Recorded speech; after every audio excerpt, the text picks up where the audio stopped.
জিমাটা নেওয়ার জন্য প্রথমে আমাদের দেখতে হবে যে এখানে ১ নাম্বারে কি বসবে। আমরা দেখতে পাচ্ছি যে ১ নাম্বারে আছে সাইরেন। তো ১ নাম্বারে আমরা সাইরেন নিয়ে যাব। সাইরেন আছে আমার এখানে দেখেন যে ৪ নাম্বারে। এটাকে আমরা টিপে ধরবো। টিপে ধরে উঠায় নিয়ে এই যে ১ নাম্বারে বসায় দেবো। তারপরে ২ নাম্বারে দেখব ক্রিকেট।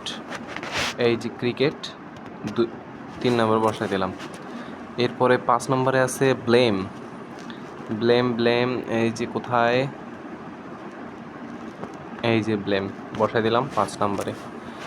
এরপরে দেখব র্যাম্প। র্যাম্প কোথায়, এই যে র্যাম্প, এটা বসে দিব ৭ নাম্বারে। এরপরে দেখেন ৯ নাম্বারে আছে কট। ৯ নাম্বারে আমার কট আছেই। তারপরে ১১ নম্বরে আছে সিন্স। এই যে সিন্স ১১ নম্বরে বসাই দিলাম। এরপরে দেখেন ২ নাম্বারে আছে প্রিন্ট। এই যে প্রিন্ট বসাই দিলাম ২ নাম্বারে।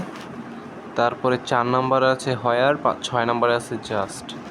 এই দেখেন ৪ নাম্বারে বসাই দিব এখন হোয়ার, ৫ আর ৬ নাম্বারে বসাই দিব জাস্ট। তারপরে দেখবেন যে ৮ নাম্বারে ক্রিয়েটর, ৯ নাম্বারে নোটিস। এই যে ৮ নাম্বারে ক্রিয়েটর, ৯ নাম্বারে নোটিস সব মিলে গেছে।